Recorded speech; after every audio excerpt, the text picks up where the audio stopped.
এই নতুন মেয়ের আমদানি হলো কোথা থেকে? মেয়েটাকে দেখতে তো ভালোই, যাই দেখি তো। এই মেয়ে, কি চাই তোর? তুই কেন এসেছিস এই তেঁতুল গাছের নিচে? কে আপনি? আপনি কি আমার মতো পাকা তেঁতুল খাইতে এইখানে চলে এসেছেন? ও, তুই তাহলে এইখানে পাকা তেঁতুল খাবার জন্য এসেছিস, আমি বুঝেছি।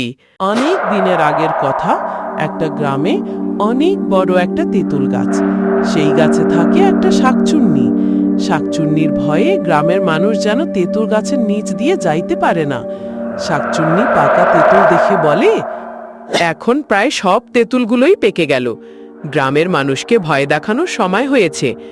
আমি বরং কিছু পাকা তেঁতুল খাই, অনেক ক্ষুধা লেগেছে আজ। আহা, সত্যি পাকা তেঁতুলের স্বাদের যেন কোনো তুলনা হয় না। আমি প্রতিদিন এইভাবেই পাকা তেঁতুল খাবো, গ্রামের মানুষকে কখনো খেতে দেব না। এইদিকে মিনা স্কুল শেষে বাড়ি ফেরার পথে ওই তেঁতুল গাছের নিচ দিয়ে যায়। তারপর মিনা বলে, ওই যে তেঁতুল গাছ, আমি অনেক দিন হয় তেঁতুল খাই না। যাই আমি কিছু তেঁতুল পেরে আনি। হাই হাই, এই তেঁতুল গাছটা তো অনেক বড়, আমি এখন কিভাবে তেঁতুল খাবো?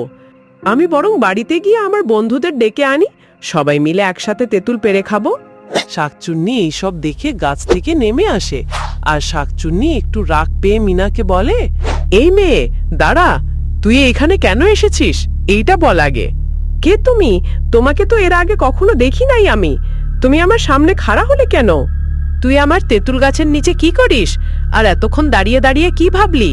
দেখো, আমি তেঁতুল গাছটায় উঠতে চেয়েছিলাম, এত বড় গাছ দেখে ভয় করে, তাই বাড়িতে গিয়ে আমার বন্ধুদের ডেকে এনে তারপর তেঁতুল খাবো। তার আর দরকার হবে না, এক্ষুনি আমি তোর ঘাটটা মোটকে দেব, হা হা হা। এই বলে শাকচুন্নি মিনার ঘাড়টা মোটকে দেয়। তারপর সে তেঁতুল গাছের একটা ডালে গিয়ে বসে থাকে। এইদিকে বাবুর অনেক ছোট একটা সংসার। একটি পরিবারে বাবু, তার বউ ও তার মেয়ে মাবিয়া। বাবু কাঠ কাটার জন্য বাইরে যাবে, তার বউকে বলে, কই গো, আমার কুড়ালটা দিয়ে যাও, আমি কাঠ কাটতে আমি বাগানে যাব, তাড়াতাড়ি করো। এই নাও তোমার কুড়াল, আর শোনো, বেশি দেরি করো না জানো, তাড়াতাড়ি বাড়ি ফিরে এসো। হ্যাঁ, আমি অনেক তাড়াতাড়ি বাড়ি আসব। তুমি ভাত রান্না করে রাখো, আমি এসে খাবো। ঘরে চাল ডাল কিচ্ছু নেই, তুমি বাজার করে আনলেই তবেই রান্না করতে পারবো। বাবু মন খারাপ করে কাঠ কাটার জন্য বাড়ি থেকে বেরিয়ে পড়ে। বাবু কিছু পথ যাইতে না যাইতেই দেখে ওই তেঁতুল গাছের নিচে একটা ছোট মেয়ের লাশ পড়ে আছে। আরে, এইখানে আমি কি দেখছি? এইটা তো একটা মেয়ে শুয়ে আছে, যাই দেখি তো। এই মেয়ে, উঠো, তুমি এইখানে শুয়ে আছো কেন? উঠো উঠো বলছি। এই কি সর্বনাশ হয়ে গেছে, মেয়েটা তো মারা গেছে। কে মেরে রাখলো মেয়েটাকে? আমি আশেপাশে কাউকে তো দেখছি না। আমি মেরেছি মেয়েটাকে? তুই এইখানে কেন এসেছিস এইটা বল আগে। তুমি কি এইভাবে মেয়েটাকে মেরে ফেলে রেখেছো কেন? এই মেয়েটা আমার গাছের তেঁতুল পেড়ে খেতে চেয়েছিল, তাই ওকে মেরে রেখেছি।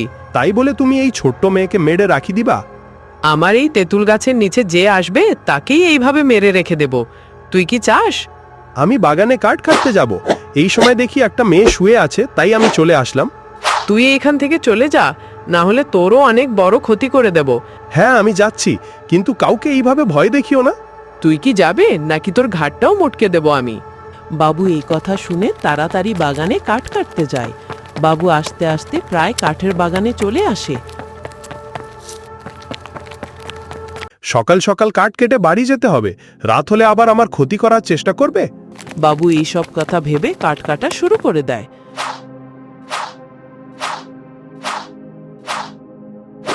অল্প কিছু সময়ের মধ্যেই বাবু কিছু কাঠ কেটে বাবু বাড়ির দিকে আসে। এই সময় বাবু বলে, এখন তো প্রায় অনেক কাঠ কাটলাম, এইসব বাজারে বিক্রি করে বাড়ির জন্য খাবার কিনে নিয়ে যাব। বাড়িতে সবাই না খেয়ে আছে। এইদিকে মাবিয়া বাইরে থেকে খেলা করে এসে তার মাকে বলে, মা, আমাকে কিছু খাইতে দাও, আমার অনেক ক্ষুধা লেগেছে। মারে, আমাদের ঘরে তো খাবার কিচ্ছু নাই।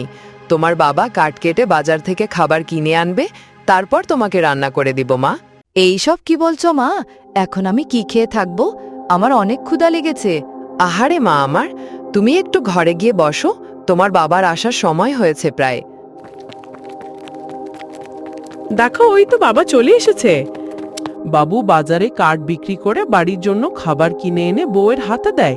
বউ খাবার হাতে নিয়ে বলে, তুমি ভালো করে হাত মুখ ধুয়ে আসো, আমি মাবিয়াকে নিয়ে ঘরে গেলাম। রাতে সবাই খাওয়া দাওয়া শেষে মাবিয়া ঘুমিয়ে পড়ে। তারপর বাবু তার বউকে বলে, দেখো আজকে অনেক বড় সমস্যা হয়েছে আমার। কেন গো, তোমার আবার কি হলো? সকালে তো ভালোই মানুষ বাড়ি থেকে বেরিয়ে গেলে। হ্যাঁ, আমার সমস্যা বাড়ি থেকে বেরিয়ে পড়ার পরেই হয়েছে।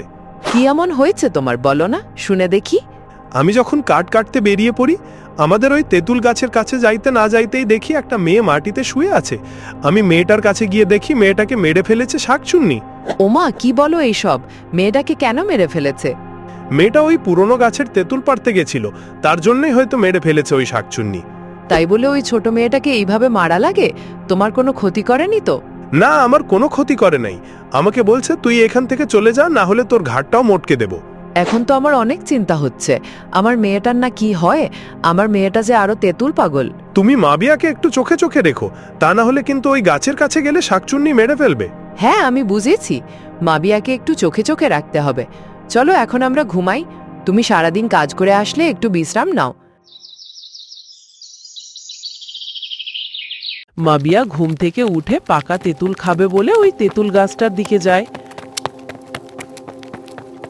যাই, অনেক দিন হয় পাকা তেঁতুল খাই না, আজকে মন ভরে পাকা তেঁতুল খাবো। মাবিয়া তেঁতুল গাছের নিচে গিয়ে গাছটার দিকে তাকিয়ে বলে, তেঁতুলগুলো তো অনেক দূর, এখন আমি কিভাবে তেঁতুল খাবো?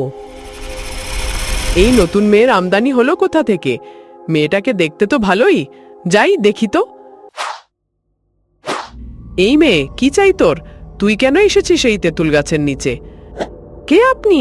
আপনি কি আমার মতো পাকা তেঁতুল খাইতে এইখানে চলে এসেছেন? ও, তুই তাহলে এইখানে পাকা তেঁতুল খাবার জন্য এসেছিস, আমি বুঝেছি। আপনি আমাকে কিছু তেঁতুল পেড়ে দাও, আমি খাবো। এই মেয়ে, তোর তো সাহস কম না, তুই আমার কাছ থেকে তেঁতুল পেড়ে চাচ্ছিস? তুই বল তো আমি কে? আমি তো তোমাকে চিনি না, কে তুমি? আমি এই তেঁতুল গাছের শাকচুন্নি।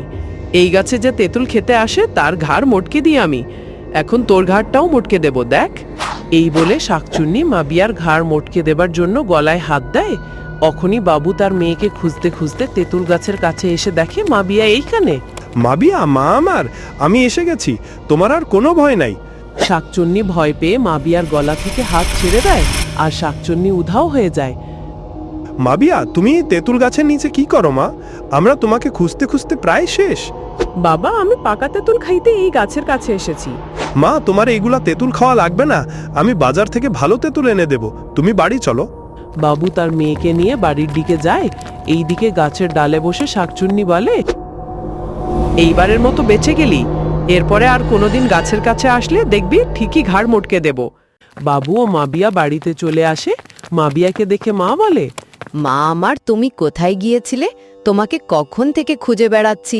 ওই তেঁতুল গাছটার কাছে গিয়েছিল, আমি একটু লেট করলেই মাবিয়ার ঘাড় মটকে দিত।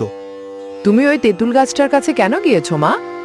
মা, আমি পাকা তেঁতুল খাইতে গিয়েছিলাম। তোমার বাবাকে বলবো বাজার থেকে ভালো তেঁতুল আনবে, আর কোনোদিন ওই তেঁতুল গাছটার কাছে যাবে না। তুমি এখন ঘরে যাও তো মা। ওগো, এইভাবে চলতে থাকলে তো আমাদের অনেক বড় ক্ষতি হয়ে যাবে, তুমি একটা কিছু করো। হ্যাঁ, আমার চেনা একটা সাধু বাবা আছে, তাকে আমি কালকে ডেকে আনবো, তিনি ভালো কিছু করে দেবেন। চলো এখন আমরা ঘরে যাই।